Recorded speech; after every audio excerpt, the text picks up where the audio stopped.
Buenas tardes a todos los que se unen a esta transmisión.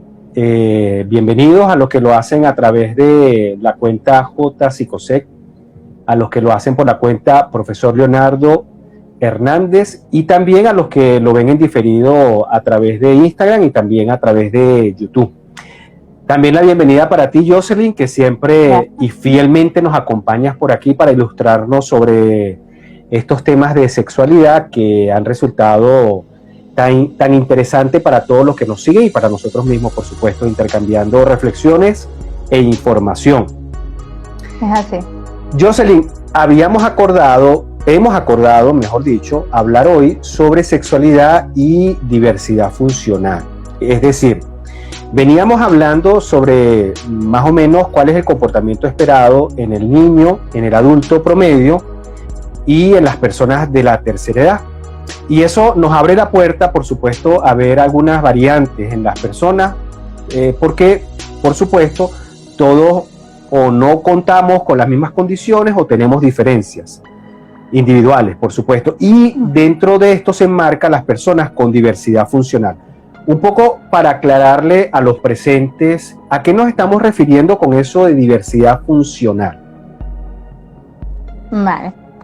Bueno, nos hacemos referencia, o sea, normalmente en nuestras sociedades anteriormente se llamaba, o sea, las palabras que más se utilizaban era discapacidad. Pero realmente se entró un juego quizás más social y más político, en el cual ¿a qué realmente estamos hablando? ¿Sobre una incapacidad de hacer algo? ¿O realmente a tener unas herramientas funcionales diferentes? O sea, dentro de mi conjunto, cada persona es una persona diferente.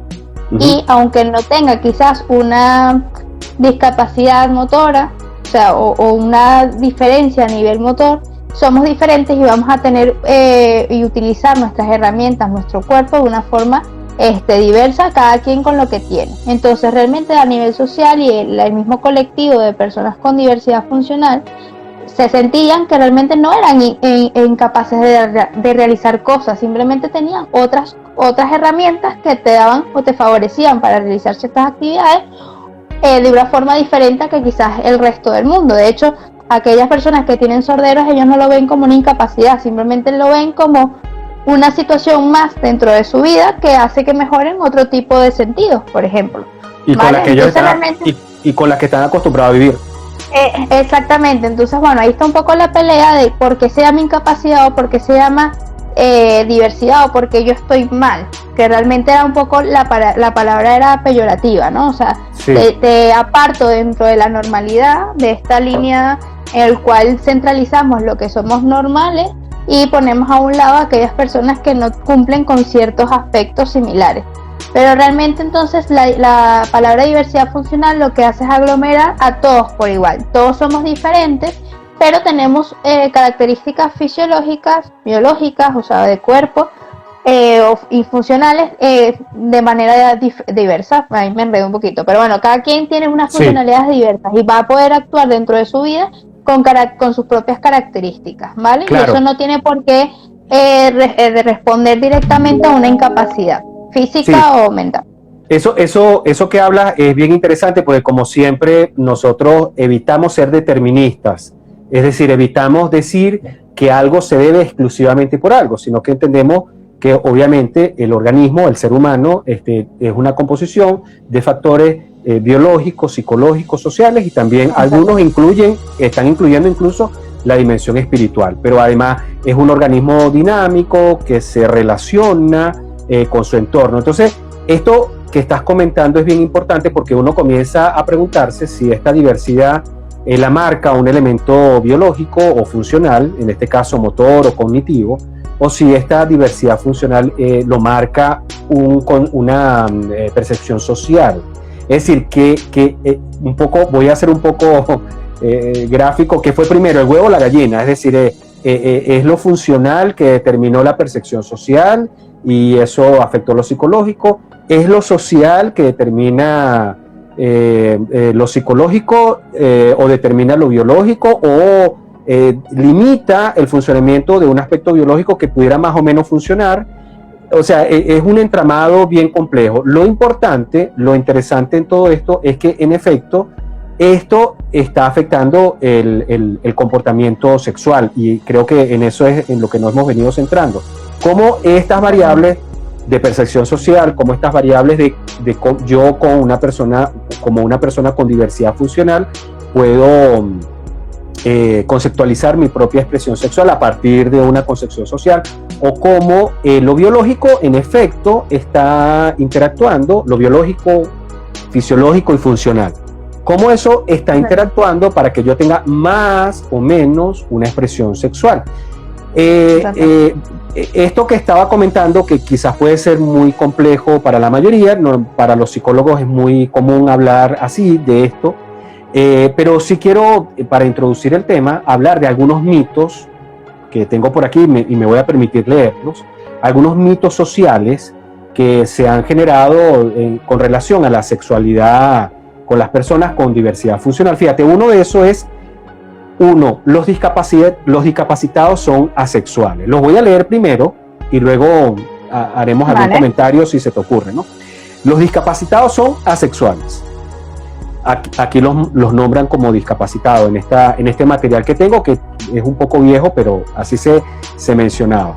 Los discapacitados dependen de los demás y son como niños, por los que necesitan que se les proteja. La discapacidad genera incapacidad física. Los discapacitados deberían hacer su vida y casarse con personas como ellos. Wow. Los padres de niños discapacitados no desean darles una educación sexual. La relación sexual que culmina con el orgasmo es esencial para el goce sexual, que lo hemos conversado mucho. Eso lo hemos conversado, sí.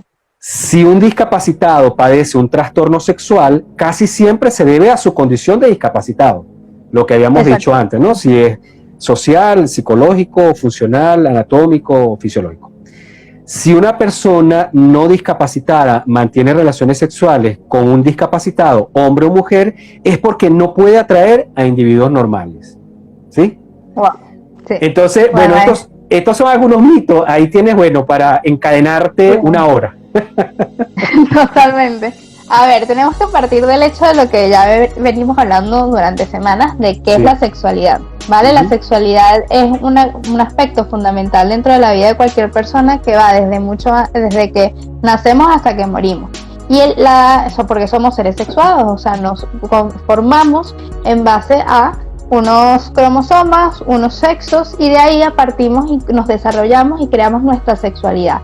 Es con nuestra percepción de nosotros como seres sexuados, como hombre, como mujer o como persona no binaria. Pero con base a un referente, pues nosotros nos vamos conformando, nos vamos configurando y vamos también adquiriendo unos ciertos roles y una forma de expresión, ¿vale? Entonces la combinación de todos estos elementos va a hacer que yo pueda disfrutar de una u otra manera de mi sexualidad, ¿vale? Tomando en cuenta esta situación, pues si partimos del hecho de que todas las personas son sexuadas y tienen una sexualidad, pues estas personas con diversidad funcional también son personas que tienen sexualidad. Lo que cambia ahí un poco quizás es la expresión de esa sexualidad. ¿Por qué? Por mitos y estereotipos que la sociedad ha ido perpetuando durante muchos años. ¿Por qué? Porque partimos del hecho de que la sexualidad, ya la diversidad funcional trae sus mitos, pero también la sexualidad los trae. Y uno de los mitos es que aceptamos de que hay sexualidad en una etapa joven de la vida. O sea, como que si nosotros fuésemos asexuales hasta, o no tuviésemos ni deseo, ni excitación, ni tuviésemos relación con nuestra sexualidad hasta que nos desarrollamos, y después a partir, no sé, de los 40, 50 años, la edad que tú consideres que pudiese quitarse automáticamente nuestro deseo. Entonces, si partimos del hecho de que la sexualidad está solamente relacionada a la reproducción y a la juventud, porque además es un concepto de reproducción, pues van a haber personas con algún tipo dependiendo de la discapacidad o de la diversidad funcional que tengan, pues que probablemente su aparato reproductor esté implicado, pero habrán otras personas que no. Por ende, no podemos circunscribir de que no solamente van a tener sexualidad aquellas personas que se categorizan fuera de ese grupo, ¿vale? Sino que ellos también son personas que experimentan, que se desarrollan, solo que se desarrollan bajo otros estándares y con otro tipo de entorno social, ¿vale? Que ahí también hay que tomar en cuenta que recordemos que todos nacemos con un límite y que en el momento en que nos vamos desarrollando en nuestra infancia, pues la idea es proporcionarle a los niños herramientas necesarias para que se desarrollen y logren alcanzar ciertos hitos de desarrollo, ¿vale? Habrán personas que se tarden un poquito más, habrá personas que se tarden un poquito menos, ¿vale? Pero lo importante es darle la oportunidad y desarrollar ciertas características, ayudar al niño a que llegue a desarrollar ciertos hitos de desarrollo, que aprendan a leer, aunque se tarde un poquito más, pues que comiencen a tener ciertas conexiones a nivel neuronal. O sea, al fin y al cabo la idea es guiarlos de la forma más adecuada para que lleguen a desarrollarse a su ritmo, pero bueno, que lleguen a lograr cosas, ¿vale? Okay. ¿Qué pasa con la sexualidad? Igual que en los niños, que asumíamos que los niños no tienen sexualidad, pues pasa lo mismo con las personas con algún tipo de diversidad funcional, porque asumimos automáticamente que como tienen una discapacidad o una diversidad, o sea, son diversos en algún punto de su vida, entonces asumimos que van a ser niños por siempre. Esa idea infantil de que ellos no van a crecer, sobre todo si son situaciones que están relacionadas a dificultades a nivel cognitivo. Entonces asumimos que como nunca van a llegar a cierta madurez cognitiva, entonces van a ser infantes toda la vida. Entonces la persona puede tener 40 años y la seguimos vistiendo, seguimos buscándole los pañales, seguimos haciéndole la comida, o sea, seguimos haciendo cosas que hacemos cuando somos niños, porque tenemos como esa necesidad de cuidar y de proteger, porque como tiene una dificultad en algún aspecto de su desarrollo, pues necesita toda nuestra ayuda, ¿vale? Lo va a necesitar al principio mientras aprenda a funcionar dentro de su entorno, mientras aprenda qué cosas tiene que hacer. Pero una vez que ya aprenda a hacer eso, es necesario un poco trabajar la independencia. Son personas, ahí aclaro nuevamente, va a depender del grado de dependencia que tenga. Pero aunque sea un grado de dependencia muy muy potente, también hay que dejar que la persona dentro de sus límites, dentro de su ambiente, pueda desarrollar cierta independencia, como estar solo en una habitación, que se pueda tocar, que tenga herramientas en el cual pueda conocer su cuerpo, que tenga la oportunidad de sentir deseo y que no se le mire feo, de que pueda tener ciertos pensamientos o fantasías sexuales, por ejemplo. O sea, hay muchas posibilidades. El punto es que es dependiendo un poco del entorno.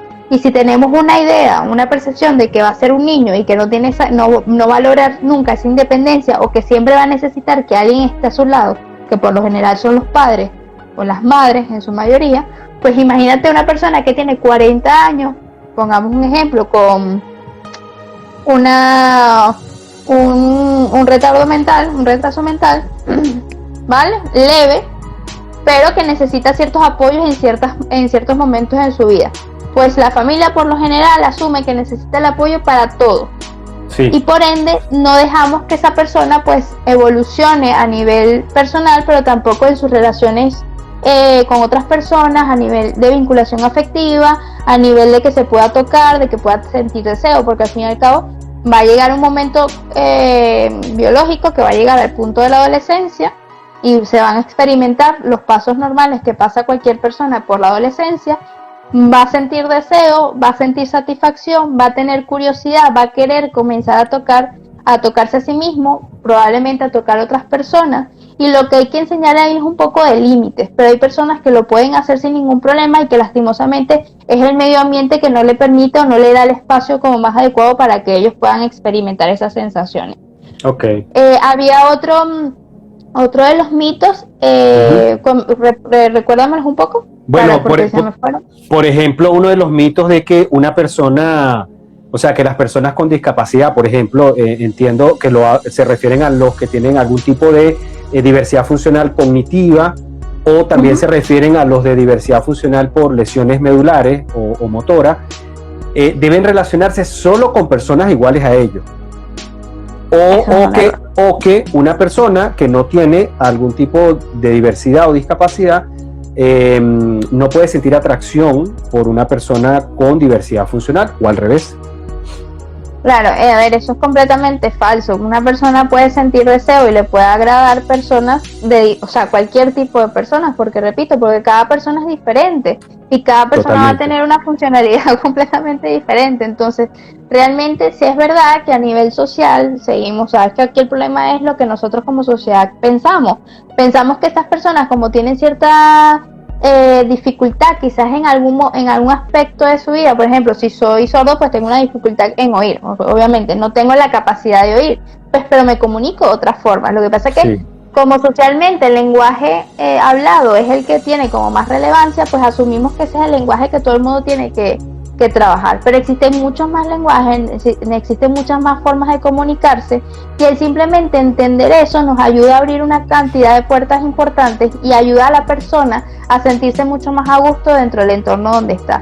Entonces, si claramente desde la parte externa de esa sociedad nos obliga ya por tener un tipo de discapacidad o diversidad funcional, nos obliga a cementarnos y a quedarnos solamente en un aspecto o con un grupo de iguales donde yo me sienta cómodo, pues probablemente la vinculación afectiva que comience a tener y a desarrollar va a ser con este grupo pequeño con el que yo me identifico. Porque al fin y al cabo, si yo no me voy a identificar ni voy a tener una relación afectiva con alguien, que más bien lo veo como muy distante, lo veo como alguien que no forma parte de mi círculo y que no tengo nada en común, y que además de no tener nada en común me agrede, ¿no? O me ve como alguien inferior a él. Obviamente necesitamos fomentar espacios donde las personas se vean como iguales, que vean que tienen igualmente, quizás tengan algún tipo de dificultad a la hora visual, por ejemplo, pero bueno, también tiene otras cosas que son muy funcionales. Puede desarrollar a nivel cognitivo unas capacidades increíbles, puede ser unas personas creativas, pueden tener un trabajo muchísimo mejor hasta pagado que quizás alguien que se considera normal y sin ningún tipo de diversidad. Entonces realmente los límites los pone la sociedad, y lo va a poner el individuo en función a cómo se desarrolle, ¿no? Y en cómo también él se vea y experimente y se conozca. La sexualidad, repetimos, no es nada más genital. No solamente porque yo meta el pene en algún hueco o me estimule muchísimo el clítoris, significa que yo estoy teniendo una relación erótica con otra persona. Y disculpa que quizás suene muy frontal y hasta vulgar para algunas personas, pero es que es verdad. O sea, no solamente podemos trabajar la sexualidad en lo genital. Desde que si estoy en una silla de ruedas, entonces lo de abajo no funciona. No, sí funciona, porque mi sexualidad no va en lo genital ni en lo que se erecte el pene o el clítoris, sino que va más allá de cómo yo me siento, cómo yo me vinculo y cómo yo me quiero a mí misma, cómo siento yo, porque nuestro cuerpo, recordemos que es, o sea, el mayor sentido es el tacto, y tenemos piel en todo el cuerpo. Claro. Por lo tanto, cualquier zona de nuestro cuerpo va a sentir y va a experimentar excitación, deseo y satisfacción, ¿vale? Entonces ahí es muy importante. En la medida en que nosotros tengamos un ambiente mucho más amplio e incluyamos a todo tipo de personas, pues probablemente vamos a conocer a personas de todo tipo, y el cariño y el amor pueden nacer, y la atracción sexual puede aparecer en cualquier tipo de personas, ¿vale? Sí. Fíjate que tú has hecho mucho énfasis a lo largo de las diferentes transmisiones que hemos hecho, que uno de los órganos más importantes en el proceso sexual tiene que ver con el cerebro, la percepción, ¿no? Mientras haya percepción, mientras haya sentidos, mientras haya sensación, hay deseo sexual. Y lo interesante es que este tema de hoy nos permite, digamos, como que integrar muchas de las cosas que hemos dicho en el pasado, en el sentido de que mientras haya deseo, mientras hayan sentidos periféricos que sean capaces de captar el deseo y el sentido, va a haber sexualidad, ¿sí? Y ya habíamos comentado la vez pasada que deseo habrá, se esperaría que haya deseo hasta que tenga hambre, ¿no? Hasta que las personas tengamos hambre. Entonces eso quiere decir que básicamente o prácticamente hasta el último de nuestros días, mientras nuestro cuerpo nos lo permita, va a haber deseo, porque hay receptores del deseo. Y nos permite también entender que en el caso, por ejemplo, de las personas con lesiones de médula, porque se parte del hecho de que si la persona tiene una lesión de médula, entonces por lo tanto no tiene funcionando o no funcionan sus genitales, o no puede lograr una erección en el caso del hombre o una lubricación en el caso de la mujer, entonces esta persona no tiene la capacidad de funcionar o de tener conducta sexual. Lo cierto es que como tú bien ilustras, pues tiene toda esta piel, toda esta alfombra de deseo que es capaz y es receptora de estos estímulos, y mientras eso exista, la relación sexual puede presentarse. Creo yo además que nos da una gran lección este tema, en el sentido de que nos ayuda también a las personas que no tenemos dificultades a ese nivel, a entender que la sexualidad es mucho más que solamente penetración o genitalidad. La sexualidad es una expresión mucho más amplia de eso, y que por supuesto la sexualidad no está reñida para nada con la diversidad funcional. Fíjate que a propósito de eso, yo traje por aquí un caso que me gustaría también leerlo para comentarlo contigo, y que podamos apreciar la apreciación o la percepción, perdón, que tenía una persona con una lesión de médula, ¿no? Un hombre habla sobre su reacción luego de haber sufrido una lesión de médula espinal a los 19 años y cómo estaba experimentando su sexualidad. Fíjate lo que él dice, ¿no? Dice: durante mucho tiempo me sentía sexual, pues se suponía que la virilidad de un hombre radicaba en el pene y yo no podía experimentar sensaciones en él. Fue eso lo que contribuyó a fomentar la sensación de que yo era un ser asexual. No se me ocurrió pensar en el placer que producía la caricia de una lengua en el cuello o la placentera sensación de un masaje suave en los brazos. Acariciar las muñecas y después el brazo y el antebrazo constituye una secuencia que con el tiempo he podido comprobar que resulta muy excitante. Buen número de mis primeros contactos sexuales iban destinados a cobrar experiencia. Deseaba averiguar qué contenía y qué era lo que me resultaba más agradable. Con la ayuda de dos compañeras muy expertas aprendí cosas sobre mi cuerpo. Aprendí a extraer objetivos de mi técnica amorosa. Cuando me dispongo a realizar el amor, no preciso del coito ni de ningún tipo de penetración. Ni siquiera necesito manipular mis genitales. Puedo tomarme todo el tiempo que quiera. Me siento menos apremiado y con menos ansiedad anticipatoria. Eso no quiere decir que todo vaya a pedir de boca, porque mis sentimientos están ahí y quiero que sea así para darme a mi pareja. Fíjate qué interesante cómo él expresa su experiencia sexual y cómo él despertó todas las áreas que deberíamos tener todos despiertos, por supuesto, para la expresión sexual, y cómo eso le funcionó para redescubrirse. ¿Qué te parece? Genial. Es que yo creo que dentro de estos colectivos, que algunos llaman mayoría, pero que yo creo que estamos más de mayoría que de minoría, realmente ven cosas que el resto del mundo quizás no ve, y que digo nosotros porque bueno, formamos parte de una sociedad y me involucro en eso, pero realmente cuando tú comienzas a trabajar con personas de todos lados, o sea, de cualquier edad, te das cuenta que realmente compartimos esos estereotipos y esa forma de ver el mundo de una forma muy cerrada y muy corta, mientras que personas que han tenido que experimentar otras cosas quizás fuera de la línea, estadísticamente hablando, de lo normal, de lo que por lo general la gente suele pasar, ahí te vas dando cuenta que experimentar otras cosas puede ser muy divertido, te abre mucho la mente, te da la posibilidad de experimentar cosas que quizás normalmente no lo hubieses hecho. Hay personas que nacen con algún tipo de diversidad, pero hay otras personas que con algún accidente automovilístico o con cualquier cosa que pase puede adquirir una, ¿vale? Y obviamente la vivencia de la sexualidad va a cambiar, porque no es lo mismo haber experimentado cierta parte de tu vida haciendo unas cosas y después que eso cambie completamente y que tengas que experimentar otras, que nacer y simplemente haber experimentado esa sola.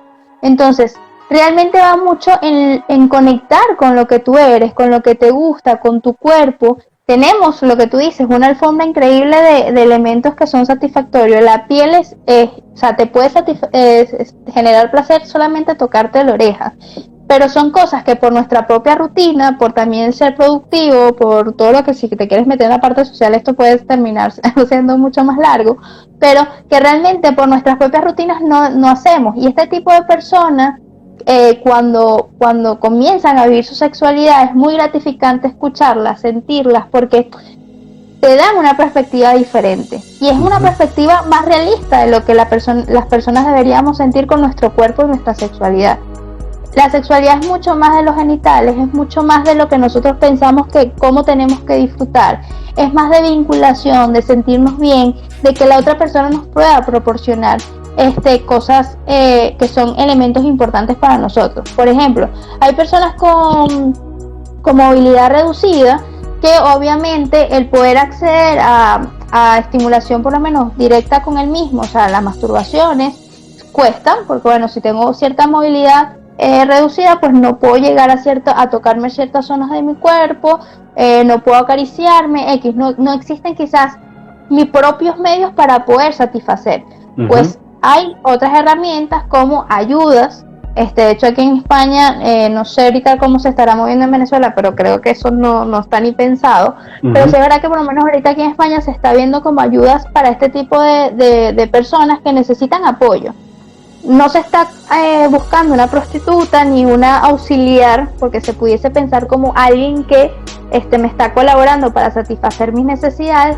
No, simplemente es una ayuda que te proporciona, valga la redundancia, ayuda para que tú puedas llegar a ciertas zonas.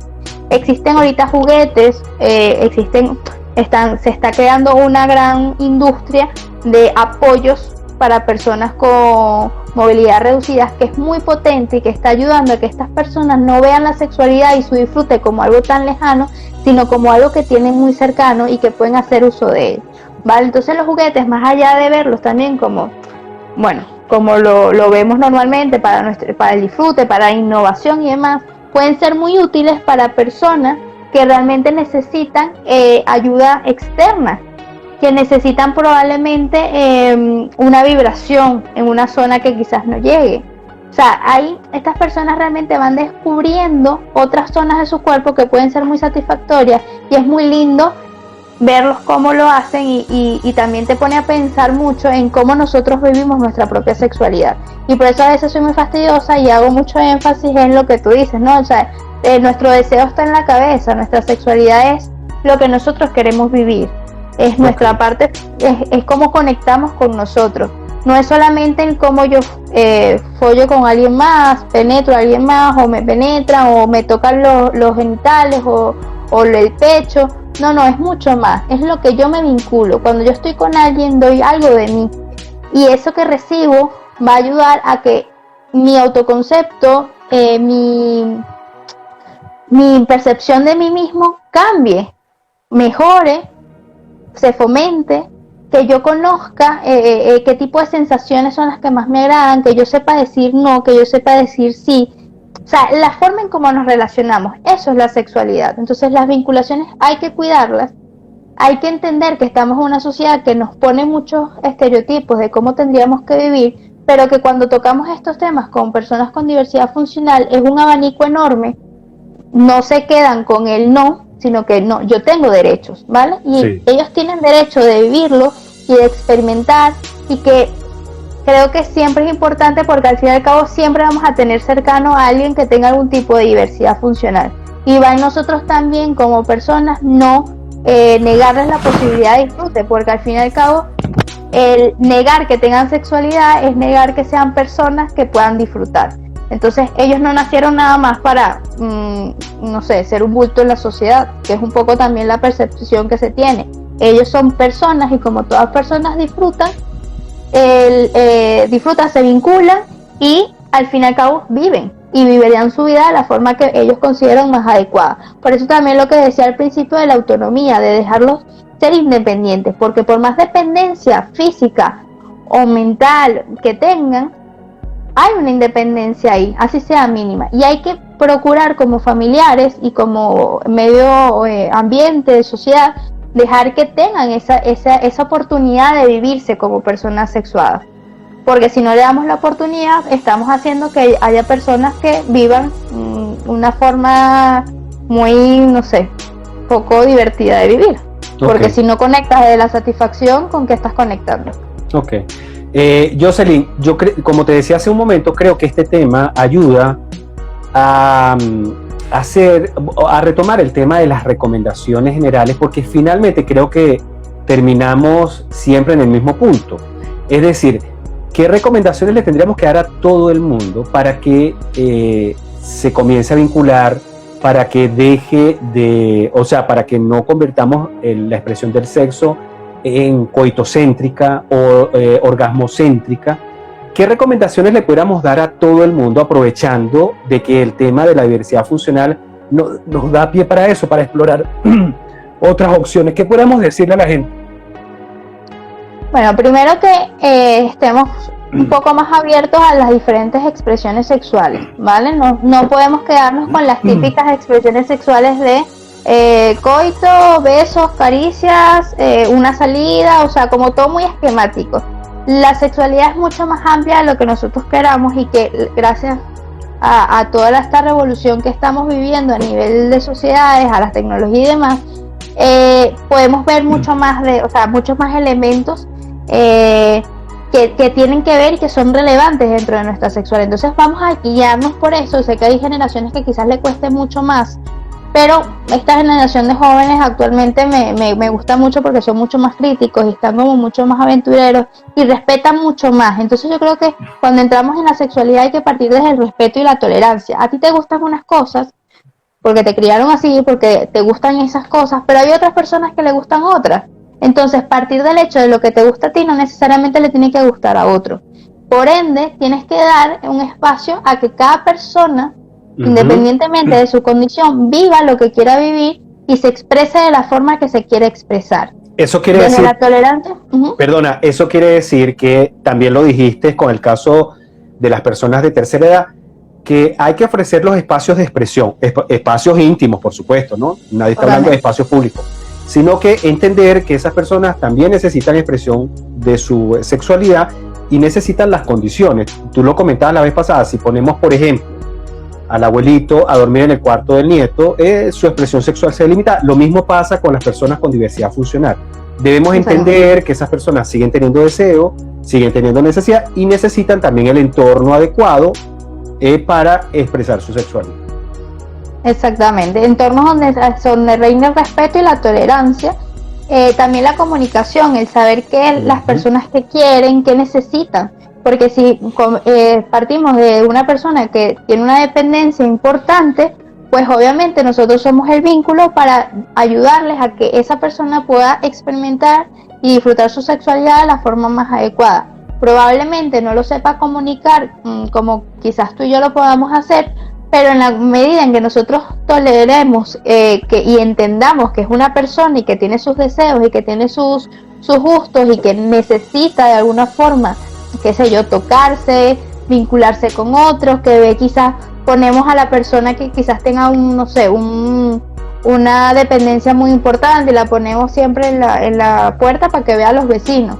Pues si se sonroja al ver a alguien, si cuando ve a alguien quiere comunicarse pero no sabe cómo, pues no limitar, decir no, ay, déjalo en paz, qué sé yo, no, sino qué quiere, cómo te quieres comunicar, te atrae esta chica, o sea, o este chico, quieres que venga, o sea, porque al fin y al cabo ponerle límites es hacer que se avergüencen de lo que están sintiendo, y eso a largo plazo causa muchísimo malestar, porque comienzas a entender que lo que yo siento no es aceptado, no es válido, y como lo siento y no va como en la onda que debería ir, entonces estoy mal. Entonces yo soy una persona que está mal, y cuando tú ponemos en nuestra cabeza que nosotros estamos mal, pues obviamente vamos a desarrollar patologías más potentes a nivel mental de que no valgo para nada, hay unas creencias muy potentes de no valgo, no soy justo, no soy lo suficientemente para conseguir una pareja, no soy lo suficiente para, más bien soy un estorbo en esta familia. Entonces al fin y al cabo el poner trabas hace que la persona no se vuelva independiente, sino que se vuelva mucho más dependiente, mucho más hasta depresiva, no se vea capaz de realizar cosas, y tenemos realmente a una persona que no está disfrutando de su vida. Entonces la sexualidad, recordemos, mucho más allá de dejarlos que tengan tocamientos genitales, más allá de que tengan pareja, es cómo me vinculo con los demás y cómo me vinculo conmigo mismo. Ok. Creo que otra bien importante, que es una recomendación general para toda persona que quiera expresar su sexualidad, lo hemos dicho también, es reexperimentarse, tocarse, ¿no? Descubrir sus propias zonas erógenas, ¿no? Y en el caso de las personas con diversidad funcional cognitiva, pues proporcionar la posibilidad de que puedan entender que eso se debe hacer en ambientes privados y no públicos. Pero lo que quería retomar era sobre todo el tema de perder esta idea del coitocentrismo, de creer que la sexualidad es penetración, de creer que la sexualidad necesariamente es coito, de creer que la sexualidad es exclusivamente orgasmo, que la sexualidad es una suma de cosas importantes. Entonces, claro, todos debemos aprender a redescubrirnos, a tocarnos, para luego también comunicarle al otro que me gusta, que no me gusta, que quiero también, porque también la persona con diversidad funcional también debe saber comunicar qué quiere, qué necesita. ¿Sí? Y que hay una cosa básica también que es la gestión emocional, el cómo me siento y cómo estoy transmitiendo eso que siento. Entonces, desde muy pequeños tengamos o nazcamos con cierta diversidad funcional, siempre hay que intentar permitirle a esa persona que se exprese de la forma más sincera y honesta posible, que le ponga palabras a las cosas, no tratarnos, o sea, cuando sean niños, tratarlos como niños, pero cuando ya llegan a cierta edad, hay que tratarlos como adolescentes, hay que tratarlos como adultos, porque al fin y al cabo van creciendo y van evolucionando como cualquier otra persona. Entonces, hay que permitirles espacios seguros en donde ellos se puedan comunicar de forma sincera, que no vayan a sentir que sean una burla o que lo que está diciendo es gracioso, que eso pasa con personas con diversidad funcional, pero también con niños, que es un poco lo que hablábamos también en el live de niños. Si los niños nos piden una ayuda, uno dice, ¿dónde le salen los bebés? No podemos decirle, bueno, se hace ejercicio y me voy. No, o sea, si no tengo el momento o la oportunidad para decirle, oye, ahorita no te puedo responder esta pregunta, pero vendré posteriormente y te la responderé, o decirle de forma sincera de dónde viene y ponerle nombre a los genitales, ponerle nombre a las conductas sexuales, ponerle nombre a las expresiones, cómo te quieres expresar, porque podemos tener una persona con diversidad funcional motora, o sea, tiene, no sé, en silla de ruedas, pongámonos un hombre, una persona con pene en silla de ruedas que puede tener una identidad no binaria y que tenga una expresión de género femenina. O sea, tenemos una combinación de muchos factores y eso no deja que esa persona sea sexual, ¿vale? Que tenga sus caracteres sexuales y que tenga una expresión de su sexualidad, tendrá una identidad y tendrá una orientación. Porque el tema de la orientación y la identidad también es un tema que es para trabajarlo mucho más profundo, pero esas personas también tienen una identidad de género y también tienen una orientación de género. Entonces, en la medida en que nosotros no validemos que son personas tan sexuales como nosotros, ahí comienza la no tolerancia y el no respeto a su identidad como persona. Entonces es muy importante partir del hecho de que son personas que tienen el mismo derecho que tú y que simplemente lo que van a necesitar, como en otros aspectos de su vida, es un poco más de comunicación y ayuda, apoyo para que puedan lograr las cosas que ellos quieren lograr. Excelente. De resto somos iguales. Así mismo. Yo creo que lo importante es destacar la presencia del deseo en todos los momentos vitales de la vida y bajo la diversidad funcional que sea. Todos tenemos deseo sexual, todos queremos expresarlo, algunas veces hay limitaciones de tipo social que nos lo impiden, hay limitaciones de tipo física que se pueden saldar en muchas ocasiones con ayuda externa, sin ayuda externa, y que pues la persona pueda tener una expresión sana de la sexualidad. Jocelyn, si alguien necesita de tu apoyo como psicóloga, como sexóloga, ¿cómo te puede contactar? Bueno, me pueden contactar por este Instagram, jpsicosec, por DM, o me pueden escribir y ahí pueden encontrar también mi número de teléfono, o por el correo sexóloga.jcr@gmail.com. Excelente. Mira, y danos la primicia, ¿de qué vamos a hablar en la próxima transmisión? Bueno, partiendo de un poco de la línea que estamos siguiendo y que obviamente este fue un live también como mucho más general, que cada persona y cada cada persona con diferentes tipos de capacidades obviamente genera y necesita ayudas diferentes a nivel tanto psicológico como biológico y sociales, pues vamos a intentar ir como tocando puntos, grupos que nosotros consideramos que son grupos que lastimosamente, bueno, todavía no se habla demasiado y que es importante que al ser te digo que yo no creo que son minorías, que son una gran mayoría de personas, pues necesitamos como dejarlo más a ponerlo en la mesa, ¿no? Y bueno, entonces la semana que viene entonces vamos a hablar de sexualidad y personas con síndrome de Down.